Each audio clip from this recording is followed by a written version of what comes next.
Greetings, listeners. This is Thrice, a Sinister Siblings podcast where we review a horror movie not once, not twice, but thrice to see what what is revealed through repeat viewings. Joined with me is Tracy. Hello. And Mark. Hello, everyone. And you are? And I am Adam. Yes. We're going well. Our powers combined create Thrice.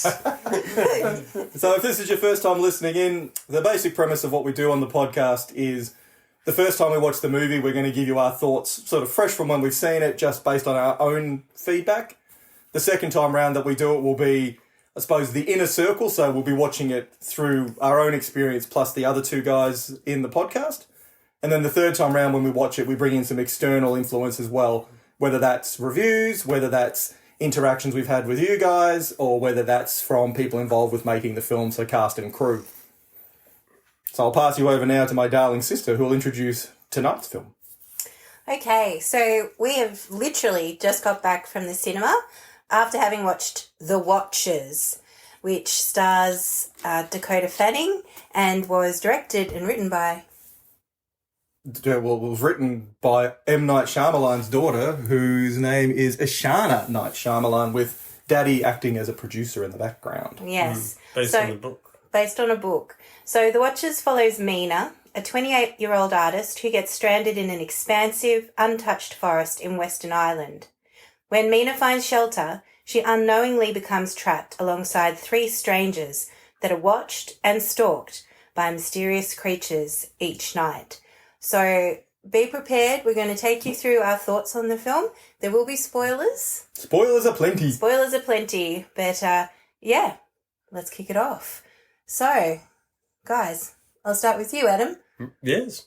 What were your initial thoughts going into the film, and how did you find it? How did you find it opened for you? Well, I didn't know much about the movie. I had seen the trailer, but I couldn't really remember the trailer. I knew it featured a creepy woods, and that was my in, because the trailer sold it as having, lots of a mysterious woods with maybe some kind of folk element to it, I guess. So, yeah, that was enough for me to be interested in it, and it did deliver on that. It did have a cool, creepy woods, but it went... places that I didn't really have any preconceived notions, but I guess I wasn't expecting as much of a creature feature it was. It was kind of a monster movie, in a way. Mm. Yeah. The Shyamalans don't like the forest, do they? No. City folk. Yeah. They're clearly, like, all through the Shyamalan back catalogue, there seems to be a suggestion that don't trust nature. Yeah, The Happening, The Village, Signs. Signs. There's a lot of I don't like the outdoors. Yeah. Just stay in town. Yeah. Yeah, exactly. Yeah. Yeah, bit of that. Yeah.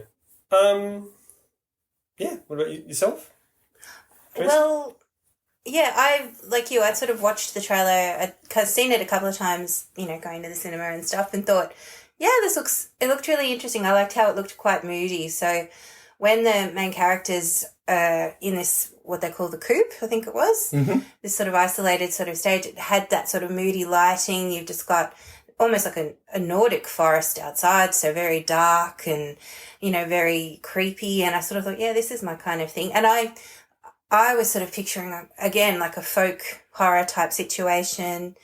Like there's that film, The Ritual, which is, I don't know if it's a Netflix film, but I think it's on Netflix, where those guys go out hiking. And so it had that kind of trapped in that sort of, Norwegian wood kind of situation, little sort of hut with something creepy outside. So, yeah, I was impressed. It looked beautiful. Like initially how it starts is she's an artist, like she does sketches and things, but she sort of... She's working in a pet store. But I was just about to say, she's working in a pet store. And so her job's to take this bird, this bright yellow bird, which is quite in contrast to the rest of the colours in the movie, the bright yellow of this bird. And she's tasked in this, beautiful gilded cage. The bird's in a gilded cage, trapped in a cage. I want to get into that. I'm like, what's going on Yeah. I know why the bird. So anyway, so the bird's in there. Haven't you heard about the Yeah, bird? well, And so anyway, so she's tasked with taking Everybody's it heard. on this long car journey to deposit it at a zoo. And of course, as she's driving along, you get the beautiful Irish emerald sort of countryside. And then, she gets trapped in the wood. yeah, which was like, my initial thought there was like, you have taken a wrong turn, love. Like, I thought you were supposed to be going to Dublin. You would have kind of like picked that up quite a while ago. She was on a paved road, and they said, stay on this road for 100 miles or whatever. Yeah. And the next thing, she's driving along a goat track. Yeah, I don't think you need to head that deep into uncharted territory to get from wherever she was to Dublin. I'm And to sure I've also never been realise to Ireland, but And to also realise you've gone down the wrong way. Like, it doesn't take, apparently, But alternatively, she is painted as a rule breaker. that's And this true. is the thing. Yeah, maybe she was Maybe taking it was a shortcut. There's probably, who knows, I bet you now that we're putting it, there's probably a deleted scene where she's like, this is going to get me there quicker or whatever. Or maybe it's in the novel. Yeah. Yes. But I feel like there's certainly... I've got to be honest, I'll put it out there. I'm not a fan of this movie. Oh, yeah. I think it asks a lot of you to just accept things like that. To go, she's driving along a normal road. Now she's in the middle of nowhere. Why?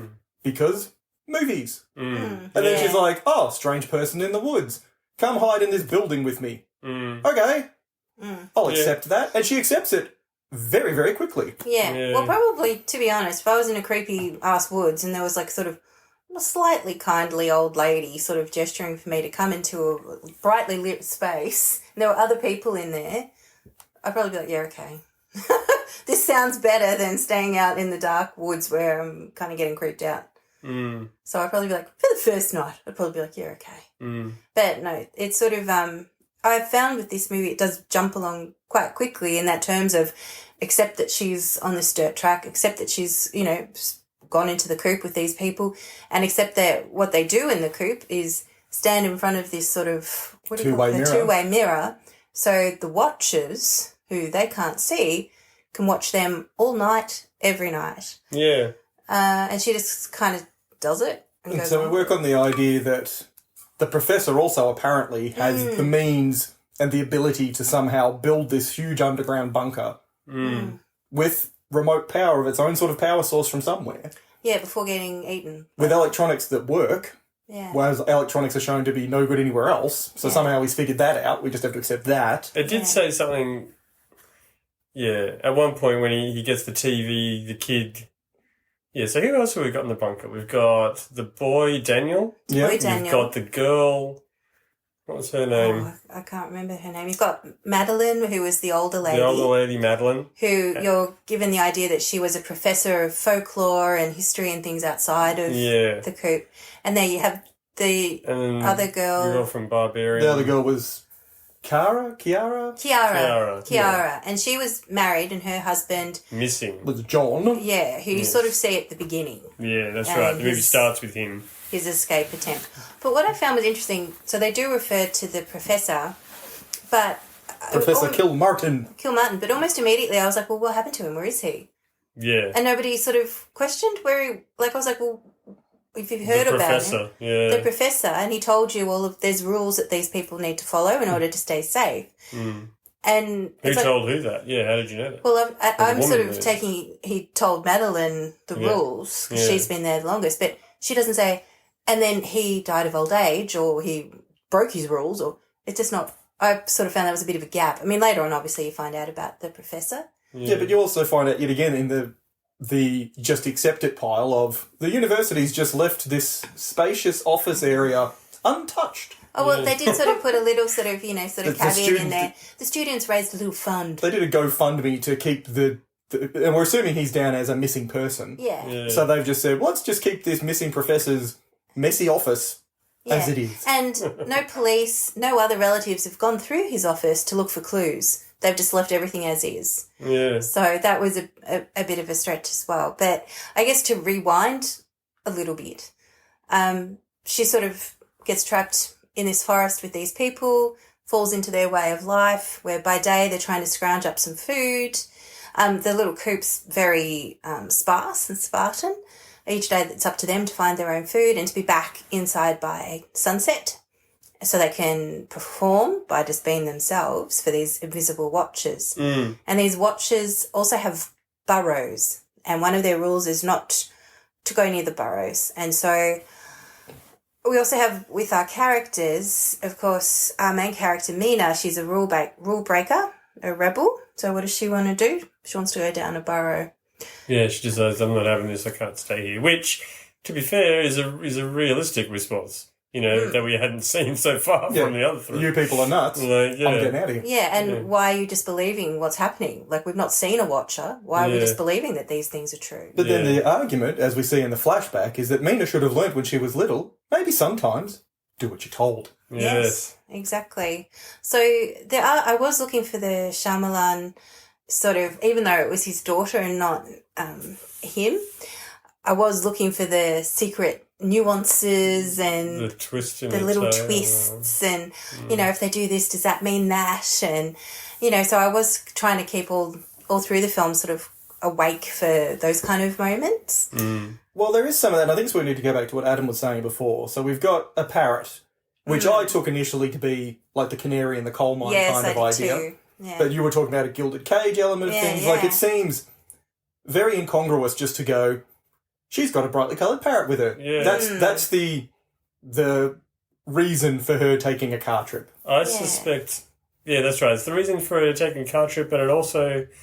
I suspect probably in the book it would maybe suggest it more, but the idea of it parroting, because it ends up being that these watchers, they take on... Mimicking. They mimic, yes, people. But also I was just thinking then that she names the parrot Darwin, and you actually, as they find out about the professor and his work, you become to realise that these creatures...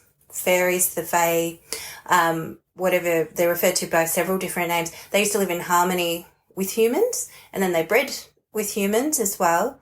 And then the humans basically got rid of them underground, just locked them in. Threw them in a vault. Threw them in a vault and said, no, we're done with you guys. So in a way, it could be evolution of the human species, because there are potentially halflings out there. So Darwin, theory of evolution, perhaps that's a bit of a nod to this half new breed of human. I think so. I think there's definitely that element to it. Mm.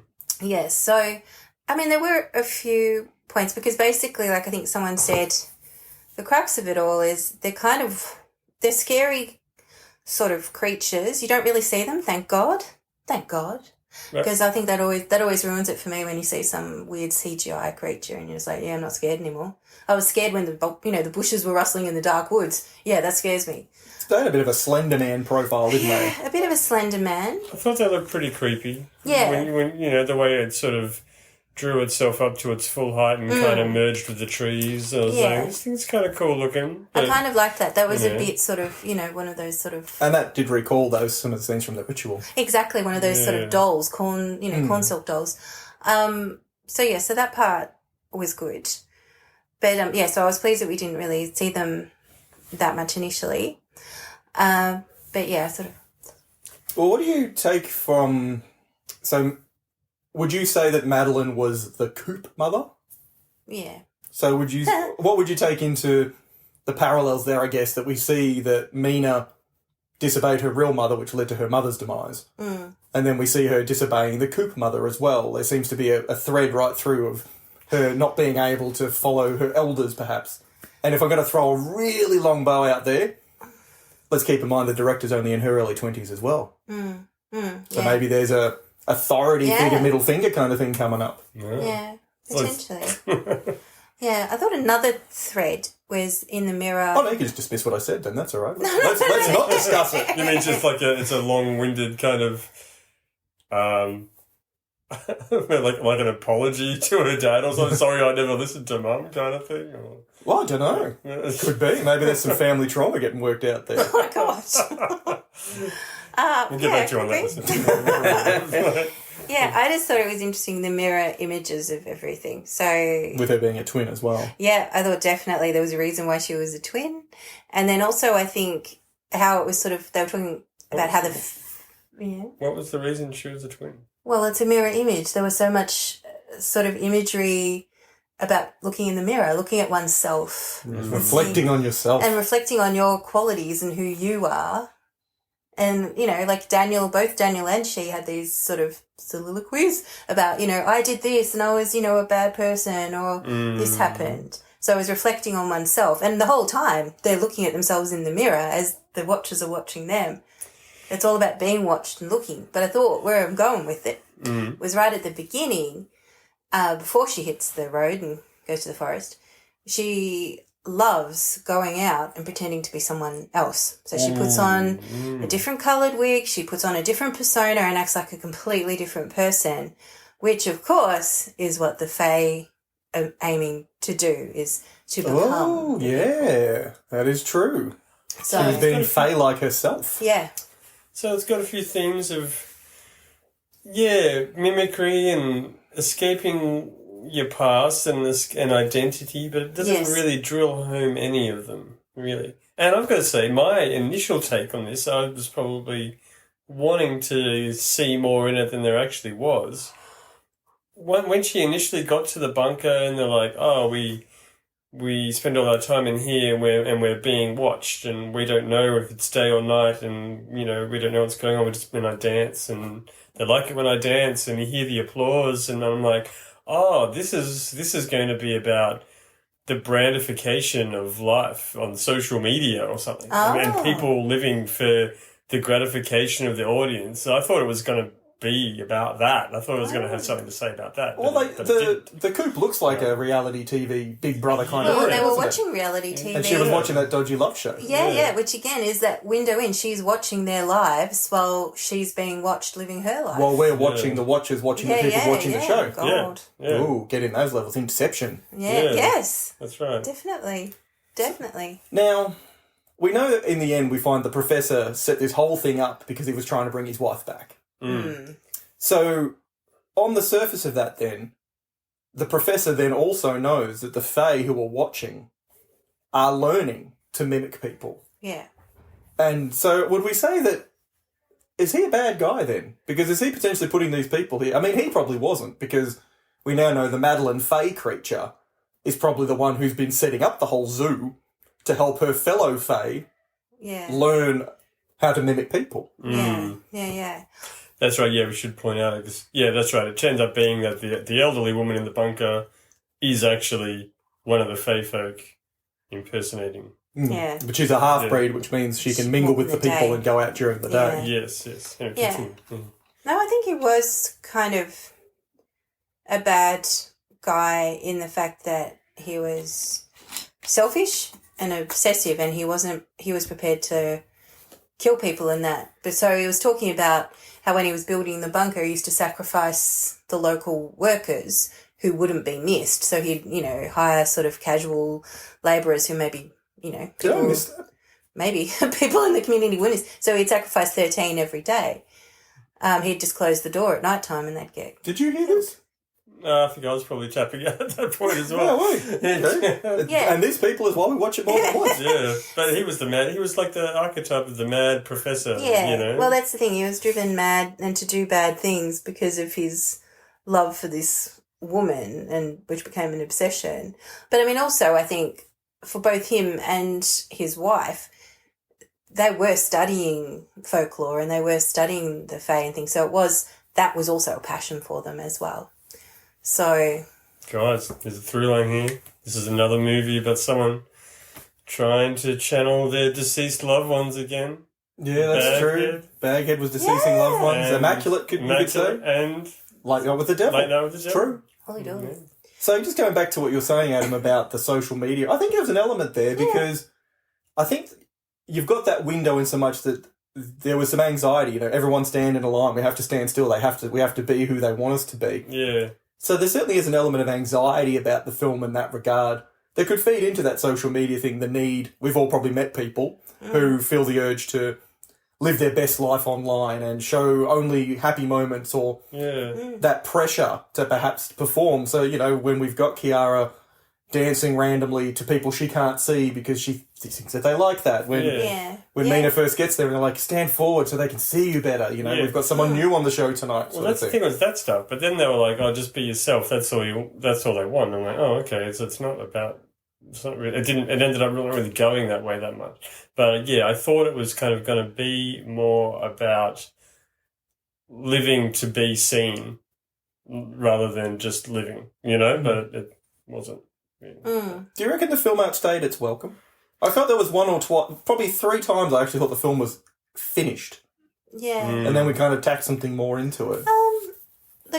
I enjoyed the film. Like, I didn't, I enjoyed it. It wasn't the best thing I've ever seen, but I enjoyed it. I think it was starting to run just a little bit long. Like, the professor basically gives them, in a recording, the clue on how to escape. And so then they make their way to their escape. And, of course, there's, a bit of action that happens along the way. And then they make their escape. And, then there were a few times where you're like, they get on this boat and then they get off the boat and then they get on a bus and then they get off the bus and once they're out in the woods, like, it kind of could have ended on the bus in a way. It could have ended on the boat. Yeah, it could have ended on the boat when they just saw civilization around them and went, right, we're back. Yeah. But yeah, and I mean... But I set it up for the sequel. It was only really when they got to Kiara's house. Well, yeah, because then she went to the university and then she went to Kiara's house and... Because I also, again, those missing elements, they're on the bus and then they're separated. There wasn't a see you later, can I have your phone number, I'll get in touch. No. We didn't see or hear that. No, they were on the bus and they're like, she's like, I'll go to the university. And they're like, cool. She's like, peace out. And yeah, just, have a nice life, goodbye. Yeah, let us never speak of this again. Yeah, and also, don't you think that a woman would have been like, there's going to be pictures of me back when I was alive, hanging out with the dead professor. Well, she may not know, being a fae folk. She may not know. They don't know all the ins and outs. They don't have the memory of the person. But then even that weird sort of fairy tale finish, she's like, no, don't kill me, fae lady. There's more like you out there. Go explore the world. And she's like, you know what? I won't kill you now. I'll fly away.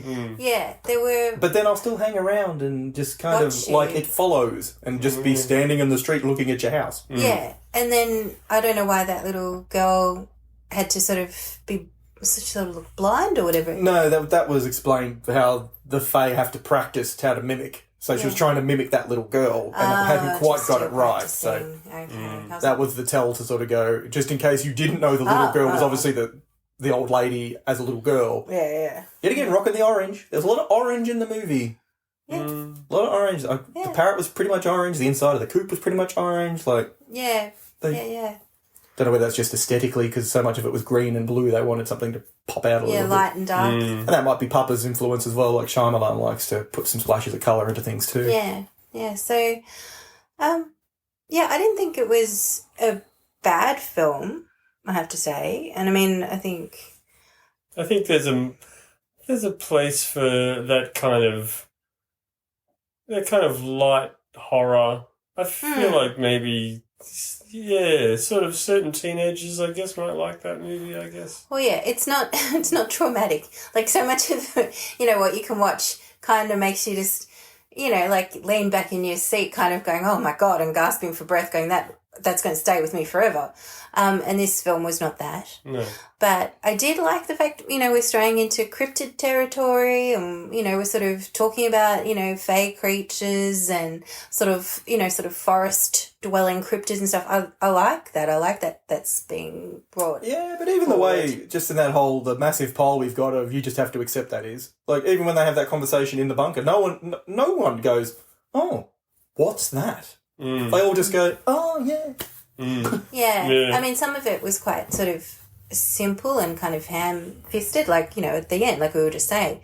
She's like, there's other creatures like you, and the creature's just like, cool, I was literally in the middle of killing you, but, now... You've raised a point I haven't thought about. That the professor who had all this information probably would have told me, but didn't tell me. So there was a few times where it was just really kind of blunt. Because Mina found the one scroll that explained the halfling thing. Yeah. And that must have been the gospel, according to fairies. Yes. I felt a little bit misled. If I knew what this movie was, I don't think we would have done it for the podcast. I think it's very iffy whether, in the old video store days, this would even make it onto the horror shelves. Well, it's a fantasy, dark fairy tale-y thing. Yeah, it's kind of a dark fairy tale. It's sort of, I don't know, it's that strange space where how you classify films, whether, some people think certain, like Jaws is a horror film or a slasher film or like there's, people sort of see things in Well, I go, generally in my world, horror is the threat to self. And I know in theory the idea was if you stayed outside the coop, they'd drag you into the Fey world. But if you're following the folklore thread of things, the fairies would tend to kidnap, not kill. They would take you into the other world. Well, it was at its best when it was sort of playing for scares, when it was like, no, you can't open the door, like when it was like impersonating the girl's missing husband. It's like, no, you can't open the door, at night, no one can open the door, no one can leave. Yeah, when we didn't really know what was going on. Yeah, that's when the movie was at its strongest. It was the more it revealed about the Fae folk, the less kind of scary, interesting it became. Yeah. Well, I think that's the thing. It went from a sort of a scary film like What's Outside in the Dark, which everyone is scared about, like if they've got any sense. And then it did sort of transmute into this bit of an educational piece on fairies and things like that. So it kind of did change slightly in the tone, and then it kind of tried to revive it a bit where it was like, I was sort of thinking when they're sitting on the bus, I thought, is there going to be some kind of scare here? Like, is the bus driver really going to be a fae? Yeah. And I'm like, oh, no, he's okay.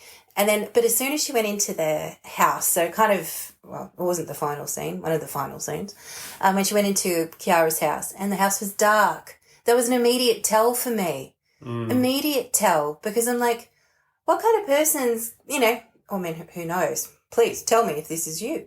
But who's hanging out in the dark? She's appeared to have just had a shower or something, dressing gown. Times are hard, electricity is expensive. Just hang out. Her husband had just died. Yes. Hang out in a completely dark house, and your friend comes over, and you still don't turn on the lights, and immediately I was like, there's something wrong with this picture. And the fact that also Mina doesn't go, do you mind if I just turn on a light? She's just like, yeah, this is cool. Again, the whole, this is cool, I'll go with this. So immediately I was like, oh, there's something wrong here. So, and what you're saying about the unseen element, like, have you seen the movie It Comes at Night? Joel Edgerton? Yeah. Like, that plays that well. There's something out there we can't see. It's kind of creepy. And even some of Shyamalan's old films, like, The Village before you find the big reveal, or Signs before you really see the spooky things. Like, they play on that, and I think sometimes the reveal is just almost guaranteed to let you down a little bit. Yeah. But I actually thought maybe it was going to go Invasion of the Body Snatchers kind of vibe. And she'd get back to town and discover there's fae people everywhere. Yeah. And they'd have some of the wonky eyes and things. And she'd be like, wait a minute, my boss is a fae. And my best friend is a fae. And all this sort of stuff. Yeah. So... But instead it was like, just the one fae got away. And then it was like, only other halflings. And everyone else is just safely in this part of Western Ireland. Yes, exactly. So it did have a few holes. But I guess... overall, from first impressions and the rating system, so... Sorry, just before we wrap it up, I just want to cover one quick thing. Yeah. How do you put Dakota Fanning? Did she... Oh, obviously she was the core of the film. It was Mina's film. Do you think she delivered? Because I'm going to put myself out there and say, I found her pretty one note. Given the emotional arc we're told she's going through, like, at some point she's a rebel and she doesn't care and she's disassociated from don't tell me what to do. I'm vaping in the pet shop, And then we get... I'm vaping in the pet That's shop. how you knew she was a rebel. She was vaping. Yeah. Yeah, such a naughty girl. And Yeah. then we sort of get to this point where obviously she's meant to have now had this revelation and she's matured now and she's let go of her past and she's accepted her sister. And because her sister was on her to let go of her past. Mum died 15 years ago, you need to get past it. Yeah. And she did. But I think she acted exactly the same at the end of the movie as she did at the start of the movie. I don't feel a transformation. No, I think the only transformation that we saw was it was a physical thing at the end of the film where she was face to face with her twin as an adult.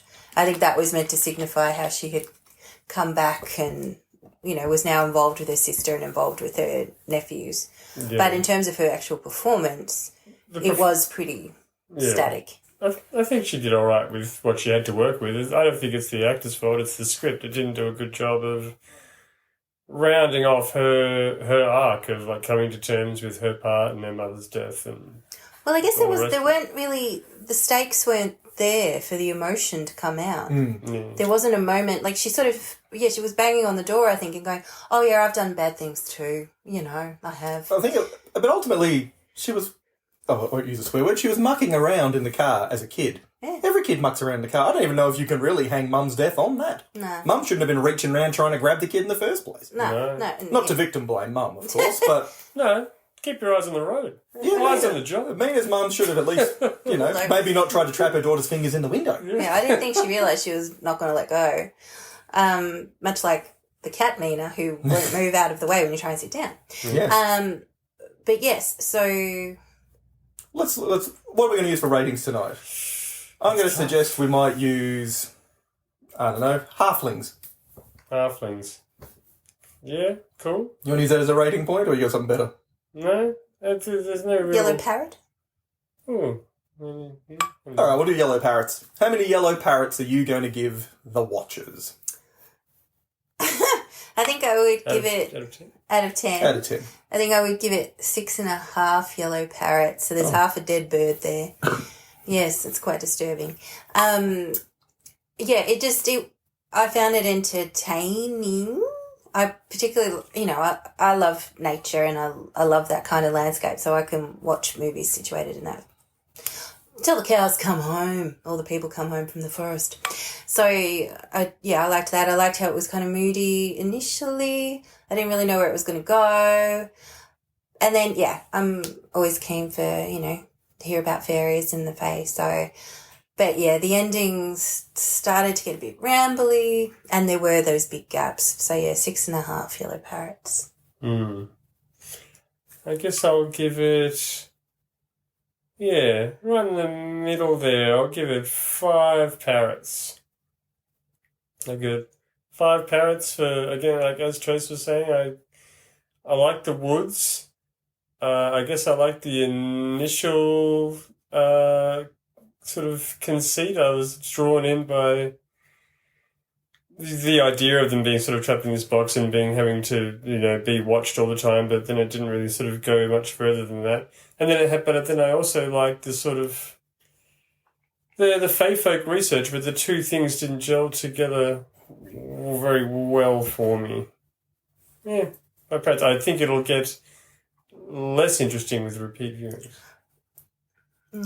I'm going to give it a 4. If it wasn't for the podcast, I don't think I'd have any interest in watching The Watchers again. So 4 yellow parrots for me. I mean, even the actual fact it's based around being The Watchers, there wasn't a lot of watching actually happening. No. They weren't sort of forced to perform. It wasn't really a zoo kind of caged animal element. Most of the time it was someone danced a little bit. They stood up for a bit. And I can't recall whether there was much more happening from being watched at all, apart from lying on the couch. There was one bit where Mina kind of covered herself with a blanket and they seemed to be unhappy with that or something. Well, I think one of the rules was don't turn your back to the something like window. that. Yeah, even that, they seem to have these really particular sort of rules that other films were much more adherent to, whereas this one they were like, you went outside, we'll smash the whole place to pieces. So, wait, that's the first time that's ever happened? Well, it's confusing because, if they could smash the place to pieces and they wanted to, they obviously can. So previously they hadn't wanted to. What was that all about? But yes, nonetheless, I think it's, I'm going to be maybe a little bit harsh. I'm going to say it's a nepotism film. I would think potentially a 23-year-old filmmaker making a Hollywood film off the back that Dad's reasonably well known. I wouldn't have thought she'd potentially get a gig otherwise. I know she worked on some of his previous films. And good luck to her. I mean, this is somewhere to start for her potentially, but didn't enjoy it. I'm looking forward to watching it again to see if I can find something else to bring me into it, perhaps, or whether 4 orange parrots, yellow parrots is the best we're going to get. What about you, Adam? What are you going to, next time we watch it? So the next time we watch it will be when it hits streaming. So Or physical media for those like myself who like to collect. Yes. So what different lens, having spoken with us now, what different lens will you use to look at the film next time? Well, I think it'll be... it's not going to be good because I think the initial... Now that the facade has been stripped out, I know where it goes, we know everything about The Watchers, there's nothing really left to keep you in. I don't think you need to see this movie more than once. So I guess I'm going to be watching it through that lens to see if that holds true. Well, I wonder if you can watch it in like a Blade Runner kind of way and maybe look to see, is anybody else a fae? yeah. Maybe there's some... I think that she probably would want to do a sequel with that.